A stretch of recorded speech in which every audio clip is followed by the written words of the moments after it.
a lógica do casamento gay foi criada pelos heterossexuais. Esse é o tema do Parresia que eu gostaria de propor a você.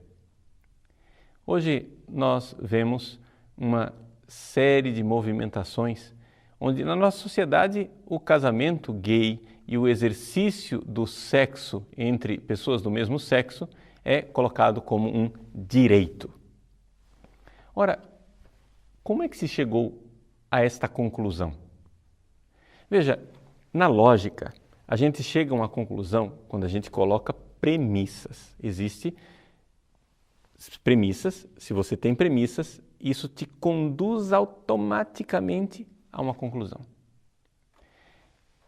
Portanto, existe algo de obrigatório na lógica. Quando eu digo todos os homens são mortais, Sócrates é homem. Colocadas essas premissas, eu não tenho como fugir de uma conclusão. Eu tenho que dizer, Sócrates é mortal. Por quê?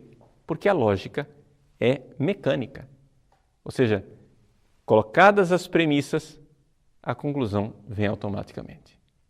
Então, se as premissas forem falsas, se as premissas não forem verdadeiras, a conclusão será falsa. Quando eu digo todo homem tem asas, Sócrates é homem, não tem como eu fugir da conclusão de que Sócrates tem asas, o que é evidentemente falso, mas porque a premissa lá em cima estava falsa. Quando eu vejo na sociedade hoje todos chegarem à conclusão de que os homossexuais têm direito a um casamento, direito a reconhecer, a colocar uma união de fato, onde há direitos e deveres, onde ele pode receber pensão, onde pode deixar herança ao seu parceiro, etc. De onde vem esta conclusão?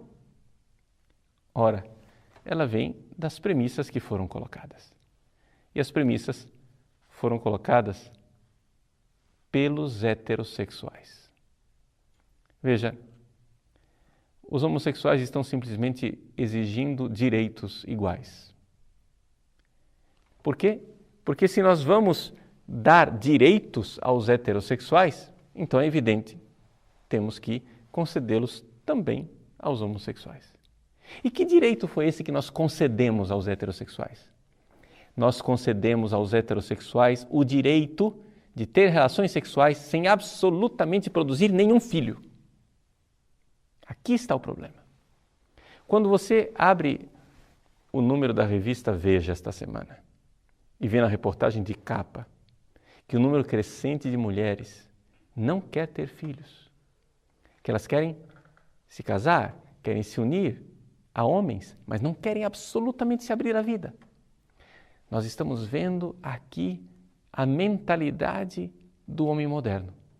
O homem moderno separou sexo de procriação. Sexo é lazer. Sexo é diversão. Sexo é um parque de diversões onde eu escolho o brinquedo no qual eu irei entrar.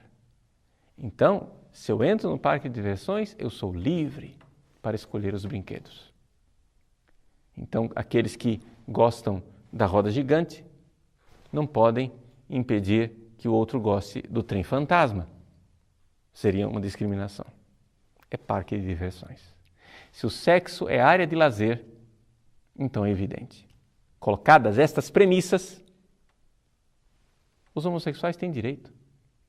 Se um homem e uma mulher podem se casar e não querer ter filho algum, se um homem e uma mulher podem se casar e não se abrir à procriação, se eles podem fazer sexo contra a natureza, fazer todo tipo de posição sexual, todo o Kama Sutra, então por que é que eu vou negar aos homossexuais esse mesmo direito? A lógica é irrefragável. Ou seja, colocadas as premissas, decorre a conclusão. A conclusão é compulsória, é obrigatória.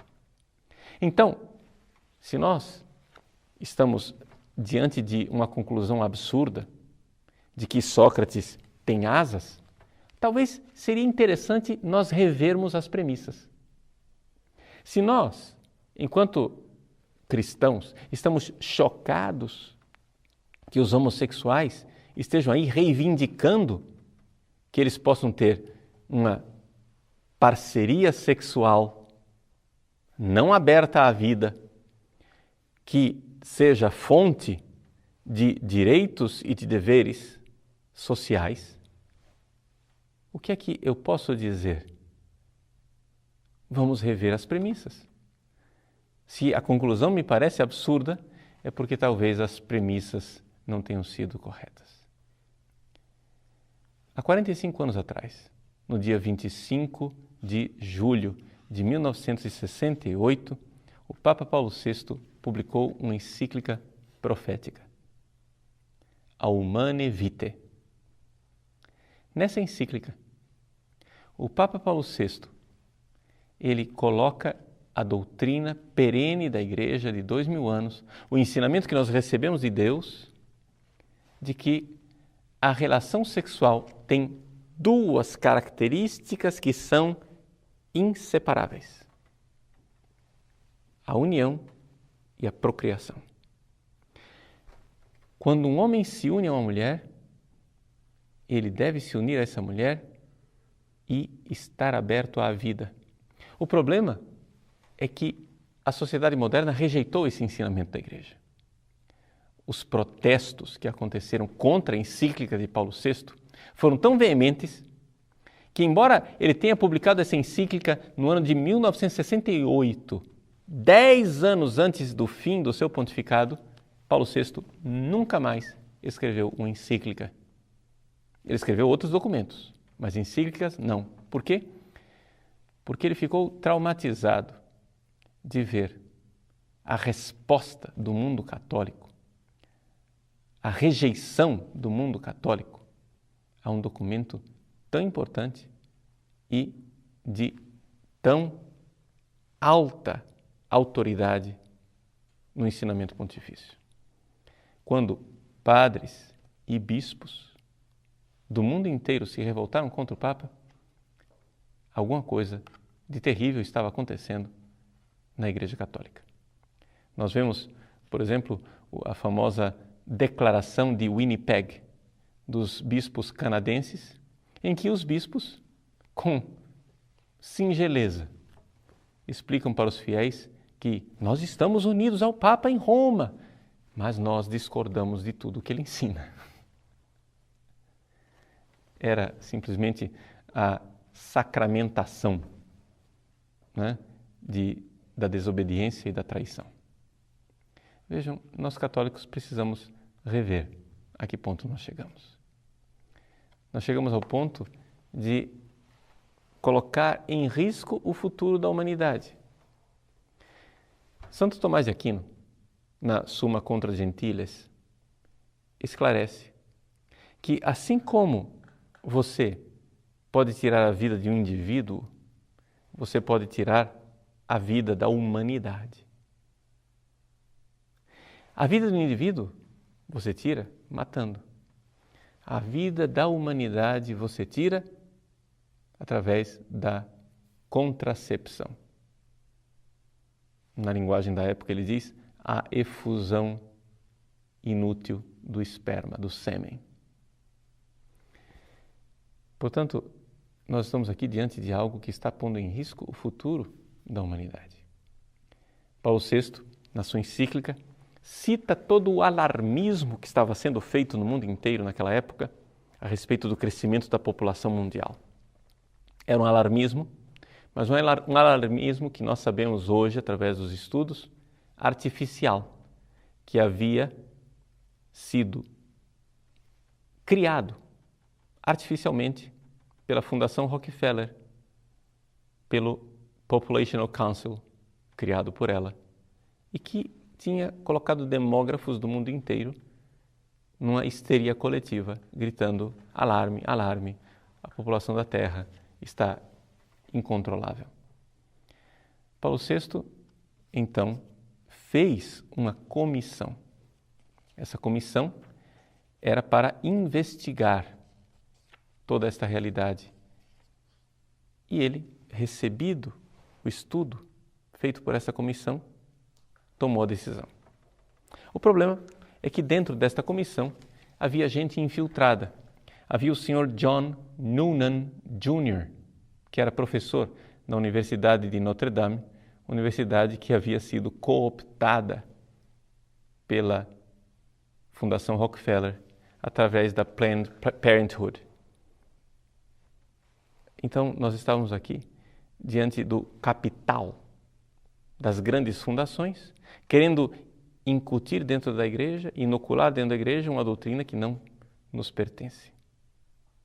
Enquanto isso, nos Estados Unidos, essas grandes fundações iam jogando verbas nas universidades católicas, comprando o consenso de inúmeros teólogos, como por exemplo o padre Charles Curran, da Universidade Católica da América, e tantos outros.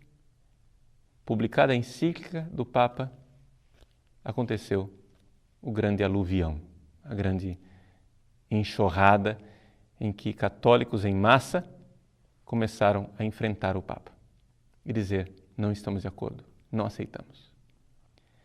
Pois bem, é esta rebelião que hoje está colhendo seus frutos com o casamento gay. Nós, católicos, devemos repensar.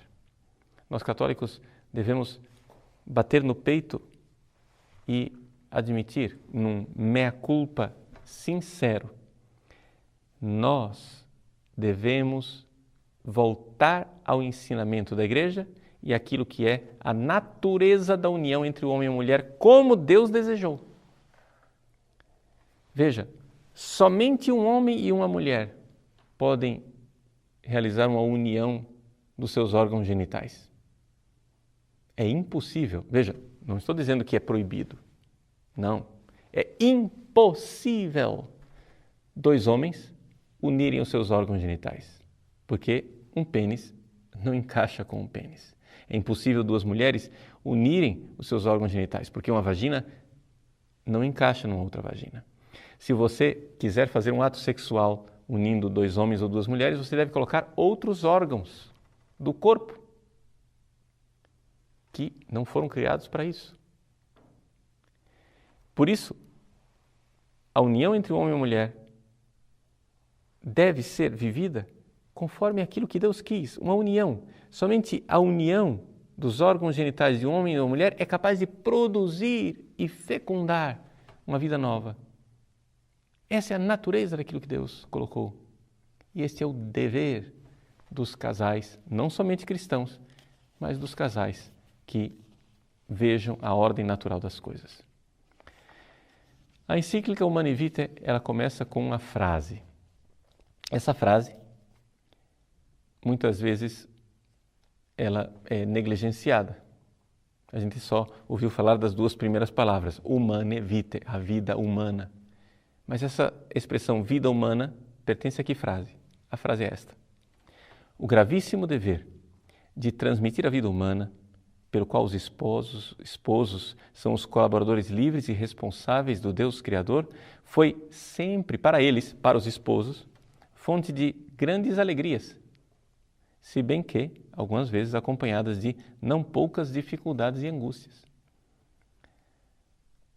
Vejam, o esposo e a esposa têm o gravíssimo dever de transmitir a vida. Então, nós não estamos falando aqui do livre exercício da sexualidade como sendo um direito fundante. Não. Nós estamos falando de um dever.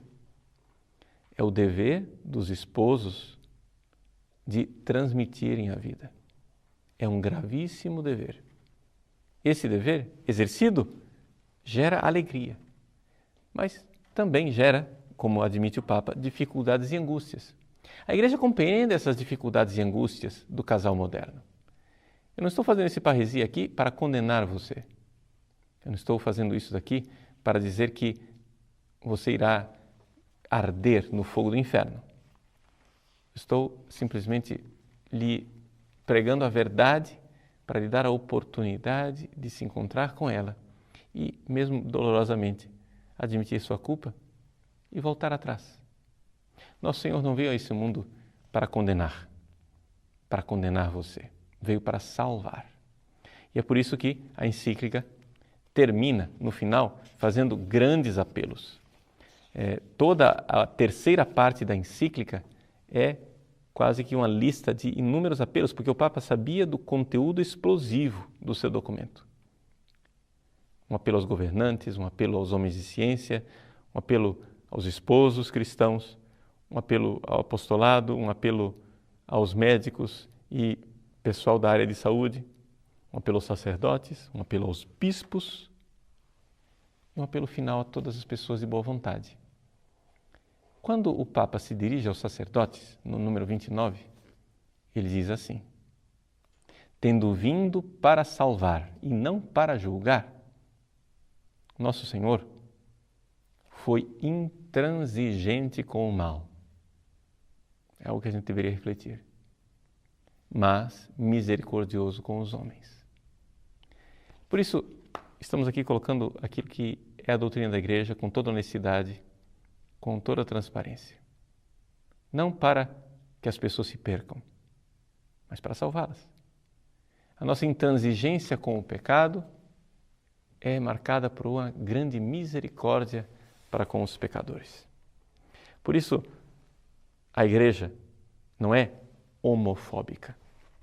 A nossa doutrina e ensinamento sobre a sexualidade exige castidade verdadeira para todos, para os homossexuais e para os heterossexuais.